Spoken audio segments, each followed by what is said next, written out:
सोच, बिना लौंग लपेट के, बिना संकोच के, पीढ़ी के भूसे के इसमें हमें कदम उठाने में कोई संकोच नहीं करना चाहिए। आप थोड़ा गुस्से में हैं तो मैं कोई गुस्सा नहीं हूं, मैं आपको बता रहा हूं। आप क्योंकि मुझे कह रहे हैं, सही बात है, तो आप ताजमहल का नाम राममहल कर सकते हैं। क्यों नहीं करेंगे? कर देंगे, बिल्कुल। क्या जाना चाहिए? आवश्यकता है तो क्या जाना चाहिए? उर्दू बाजार को हिंदी बाजार बताना या बदलवा देना। उर्दू हमारी पहचान हिंदी से है या उर्दू से? था कि आपको अगर अनुमति मिले तो देश के सभी मस्जिदों के अंदर गौरी गणेश की मूर्ति स्थापित कर देंगे। क्या आपके दायरे में, आपकी राजनीति में मुसलमानों के लिए कोई जगह नहीं है? क्यों नहीं? अकेले जनता को भी खड़ा होने का अधिकार है, सरकारी निकम्मी हो जाएंगी तो इसका मतलब जनता को उकसा रहे कर रहे हैं। उनमें से बहुत से हिंदुओं को, जैसे मैं भी हिंदू हूं, बहुत से हिंदुओं को लगता है कि राम मंदिर की याद आप लोगों को सिर्फ चुनाव के वक्त आती है। तो क्या आपके लिए राम मंदिर का मुद्दा सिर्फ चुनाव लड़ने का एक जरिया है, मुद्दा है, या इसके बारे में आप लोग अभी कुछ करेंगे? जी, मुझे लगता है ये जो उकसावे की राजनीति है ना, इस राजनीति से कहीं न कहीं कई बार मोदी भी दूर हटना चाहते हैं, और आप लोगों के खासतौर से उकसावे की राजनीति हुई के बयान, इसलिए कई बार प्रधानमंत्री मोदी ने भी नसीहत दी है कि बीच बीच में लोग ऐसे बयान देकर एजेंडा को डिरेल कर देते हैं, तो उन नसीहतों का भी कोई फर्क नहीं पड़ता है आप लोग। योगी आदित्यनाथ, बस यही जो आप बात कर रहे हैं, पश्चिमी उत्तर प्रदेश में जो स्थिति है उससे कई गुना बढ़ा चढ़ाकर। तो दोस्तों, शुरू की वीडियो देखकर आप समझ चुके होंगे कि आज की वीडियो किस पर होने वाली है और कैसी होने वाली है और कितनी मजेदार होने वाली है। जी हाँ दोस्तों, अभी आप लोगों ने योगी आदित्यनाथ का शुरू में जो छोटा सा वीडियो क्लिप देखा है, ये वीडियो मैं आप लोगों को आगे पूरी दिखाने वाला हूँ, जो इस वक्त सोशल मीडिया पर काफ़ी वायरल हो रही है। लेकिन वीडियो दिखाने से पहले आप सभी से रिक्वेस्ट करना चाहूँगा, इस वीडियो को पूरा देखें, बिना स्किप किए हुए देखें, और इस वीडियो को ज़्यादा से ज़्यादा शेयर ज़रूर कीजिए ताकि हर किसी तक ये वीडियो पहुँच सके। दोस्तों, आप लोगों को बताता हुआ चलूँ, हमारे भारत के एक अच्छे ईमानदार पत्रकार अजित अंजुम ने योगी आदित्यनाथ से मुसलमानों को लेकर और उनके मस्जिदों को लेकर, मदरसों को लेकर कुछ ऐसे तीखे सवाल योगी आदित्यनाथ से पूछ ली है, जिसके बाद योगी आदित्यनाथ जो है काफ़ी बौखला गए हैं, काफ़ी भड़क उठे हैं। किस तरह से योगी आदित्यनाथ की बौखलाहट जो है आप सभी को नज़र आने वाली है, मैं आप लोगों को सबसे पहले वीडियो क्लिप दिखाने वाला हूँ। आप सबसे पहले ये वीडियो क्लिप देख लीजिए, फिर आगे आकर आपसे बात करते हैं। मीडिया ने मुद्दा नहीं बनाया योगी जी, कैराना को मुद्दा हुकुम सिंह ने बनाया, जो बीजेपी के सांसद थे। तो आपके लिए उत्तर प्रदेश में मुद्दा फिर वही कैराना मॉड्यूल है कि आप पलायन को मुद्दा बनाएंगे। तो आप एक तरह से बहुत डरावना माहौल चुनाव के पहले बनाना चाह रहे हैं, हिंदू मुस्लिम के बीच ध्रुवीकरण की कोशिश करके, डरा कर। जनता को यह भी नहीं बता सकता हूं कि आपकी सुरक्षा पे सेंध कौन लोग लगा रहे हैं। कश्मीर के अंदर की सरकारों ने भी वही मौन धारण किया हुआ था, उनको संरक्षण दिया, और यही स्थिति आज पश्चिमी उत्तर प्रदेश के अंदर है। अगर वहां रोका नहीं गया, इस पलायन प्रदेश के अंदर पैदा हो, वह दिन ना आए, योगी जी, हम कर रहे हैं। योगी आदित्यनाथ, बस यही जो आप बात कर रहे हैं, पश्चिमी उत्तर प्रदेश में जो स्थिति है उससे कई गुना बढ़ा चढ़ाकर आप बोल रहे हैं। कैराना में कुछ लोगों ने घर छोड़ा, लेकिन कैराना नहीं, 25 शहर, मैं दावे के साथ कह सकता हूं 2 दर्जन से अधिक ऐसे कस्बे हैं और दर्जनों गांव हैं। आप जाइए वहां थोड़ा मौके पे जाके। नहीं, दर्जनों गांव हैं तो वो तस्वीर और वो कहानी तस्वीर है ना, मौके पे जाइए आप। नहीं तो आपके सांसद सिर्फ कैराना की बात कर रहे थे, संगीत सोम कुछ इलाके की बात कर रहे थे। अब योगी आदित्यनाथ मैं तो गाजियाबाद में लेंस लेकर पहुंचे अपने, गाजियाबाद बोल रहा हूं, बहुत एग्जैजरेटेड, बहुत अतिरंजित बात। आप जाइए ना, आप क्या आप एक बार निष्पक्ष अपनी टीम को नहीं, मैं जाता हूं, हमारी टीम भी जाती है योगी जी, लेकिन हम योगी की आंख, योगी का चश्मा का एजेंडा लेकर नहीं जाते। योगी तभी बोलता है क्योंकि योगी दूरदर्शी होता है, समझदारी है। योगी आदित्यनाथ रोकें और सख्ती के साथ। लेकिन ये डराकर ऐसा लगता है कि आपका पूरा गेम प्लान यूपी के लिए, पश्चिमी उत्तर प्रदेश के लिए योगी का एक अलग गेम प्लान है। मेरा कोई अलग गेम प्लान नहीं। 25 जगह पलायन हुआ। हमने 25 जगह प्लान नहीं चुनाव में योगी जी, क्योंकि आपकी पूरी पर्सनालिटी, आपका भगवा वस्त्र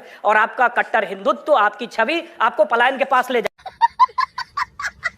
पास जाएंगे। तो सुरक्षा इशू है, मतलब हिंदुओं को की सुरक्षा इशू है। हमने मुसलमान मारे जाएं अगर, हमने जाति, मत और मजहब की बात नहीं कही।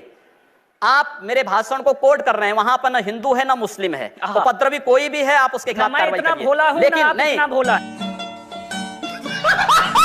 गरीबी, गुर्बत और इसकी बात, वहां जो पार्टियां जो मुसलमानों को सदियों से, दशकों से वोट बैंक समझती है, वो पार्टियां भी वहां मुसलमानों के सिर्फ वोट बैंक समझती है, उनके विकास की बात कम करती है। चुनाव में रमजान के मौके पर, ईद के मौके पर टोपी लगाकर मुसलमानों के साथ तस्वीरें खिंचवाते नेता भी मुसलमानों का भला नहीं करते हैं। विदेशी आक्रांता के द्वारा, एक मिनट, किसी विदेशी आक्रांता के द्वारा किसी कालखंड में कुछ ऐसा कार्य किया गया है, उसको बदला जाना चाहिए।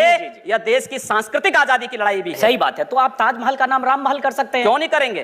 कर देंगे, बिल्कुल। क्या जाना चाहिए? आवश्यकता है तो क्या करेगा? तो जो ताजमहल के लिए शाहजहानी विरासत है, अगर कहीं लाल कोई विरासत नहीं, कुतुब मीनार जो देश के हित में होगा, हमें वह कदम सख्ती के साथ उठाना चाहिए, बिना सोच, बिना लौंग लपेट के, बिना संकोच के। तो जो देश के हित में, देश की सुरक्षा के हित में है, आने वाली पीढ़ी के भविष्य के हित में हमें वो कदम उठाने में कोई संकोच नहीं करना तो चाहिए। योगी जी आप ये मानते हैं, आप थोड़ा गुस्से में हैं तो मैं कोई गुस्सा नहीं हूं मैं, बहुत तेज हो रहा है। मैं आपको बता रहा हूं। नहीं, आप क्योंकि मुझे कह रहे हैं, मुझे भय है कि आपको फिर पसीना करिए, पसीना नहीं आएगा मुझे, चिंता मत करिए। योगी जी, उर्दू बाजार को हिंदी बताना या बदलवा देना, हमारी पहचान हिंदी से है या उर्दू से, मैं आपसे पूछना चाहता हूं। आप फिर मुझसे उर्दू में ही पूछिए। मेरी भाषा हिंदी है, मैं उर्दू नहीं जानता हूं। तो फिर वहां के लोग भी हिंदी जानते हैं, मैं जानना हम हिंदी के नाम पर क्यों ना नाम रखें? सर सवाल तो मैं पूछ रहा हूं, जवाब आप देंगे। जिस दिन मैं आपकी तरह यहां आ जाऊंगा चुनाव लड़ने तो आप मुझसे पूछ लीजिएगा।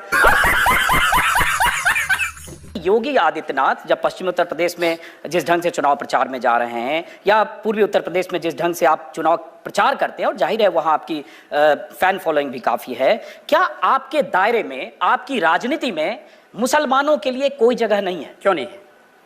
क्यों नहीं है? अब्दुल कलाम को माननीय अटल बिहारी वाजपेयी जी ने राष्ट्रपति के लिए खड़ा किया था, सबसे पहला सांसद था जिन्होंने समर्थन किया था।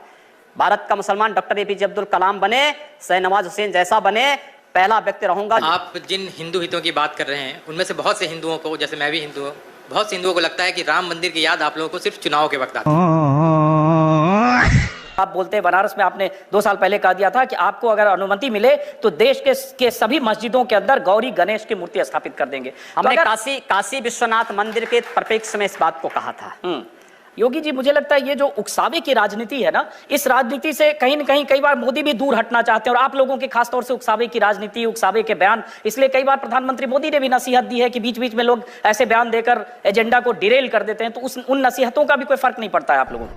बंद करो, हाथ जोड़ के मैं मोदी साहब से गुजारिश करता हूँ। मुझे तो लगता है कि आपका वक्तव्य ऐसे लगता है जैसे आप चाहते हैं कि कश्मीर की तरह सब लोग पलायन करके भाग जाओ। जी नहीं, मैं सरकार ढूंढो, मैं सरकार और सिस्टम को तोड़कर कोई आदमी कानून अपने हाथ में लाठी डंडे से, सरकारें भी वो अगर ऐसी कोई सरकारें करती वो भी गलत है। और योगी जी, आप भी एक तरफा जब करेंगे हिंदू, मैं एक तरफा नहीं कर रहा हूँ। हमने कहा हम अहिल्याबाई विद्या योजना के अंतर्गत स्नातक तक की शिक्षा सभी बालिकाओं को देंगे। सभी बालिकाओं का मतलब जाति, मत और मजहब कहीं नहीं आता है। हमने कहा सबका विकास होगा, हमने कहा सबका साथ होगा। अगर हम सबकी समृद्धि और सबकी सुरक्षा की बात करते तो हम सांप्रदायिक हो गए। और प्रधानमंत्री मोदी का भी नारा है, लेकिन सबका साथ सबका विकास में 371 सीटें उत्तर प्रदेश में बीजेपी बांटती है, और उसमें अगर एक मुस्लिम भी नहीं है, जिस मुस्लिम की आबादी यूपी में 18 से 20% है, तो अंदाजा लगाया जा सकता है सबका साथ सबका विकास कहना। और अगर किसी को टिकट ना देना या आपको उम्मीदवार नहीं मिलेंगे तो उसके क्या मायने हैं, इसका जवाब लूंगा। लेकिन कुछ लोग हैं जो सवाल पूछना चाहते हैं। जी, कुशीनगर का हाल बिल्कुल बर्मा जैसा हो रहा है। मुसलमान वर्ग वहां सांस नहीं ले पाता है। माफिया कहते हैं, वो भी यही जस्टिफिकेशन देते हैं रॉबिन हुड वाला, कि साहब सरकारें चीजें नहीं पहुंचा, से लूट करके गरीबों को दे रहे हैं, उनको संरक्षण दे रहे हैं। इन दोनों में फर्क क्या है? देखिए, कुशीनगर में जिस प्रकार के तत्व हैं, आपको मालूम है कि आईएस से जुड़े हुए तत्व भी कुशीनगर में पकड़े गए, और अगर आप उसका समर्थन करते हैं तो मैं इसको बहुत हम नहीं, ये भड़काई नहीं। हम लोग डेलीगेशन पिछले साल लेकर गए योगी जी। ऐसे गरीबों को, हम लोग वहां जा चुके हैं, ऐसे गरीब मुस्लिम परिवार बच्चों को कहीं से कोई नहीं, गलत बात कर रहे हैं। मैं देखिए, आप जो आदमी जो मजलूम है वो आईएसआई नहीं हो सकता है। आप झंडा लहराएंगे, आप वहां पर झंडा लहराएंगे, स्वीकार नहीं कर सकता। यहाँ चुनाव मंच पर आए, अपनी बात रखी, अपने ढंग से अपनी बात रखी, बचाव भी करते रहे। तो दोस्तों, देखा आप लोगों ने योगी आदित्यनाथ की बौखलाहट, किस तरह से योगी आदित्यनाथ जो है तिलमिला उठे हैं। और अजीत अंजुम ने जो सवाल किया है योगी आदित्यनाथ से मुसलमानों को लेकर, उनके मसाजिदों को लेकर, तो योगी आदित्यनाथ के पास बौखलाहट के अलावा कुछ भी नहीं था।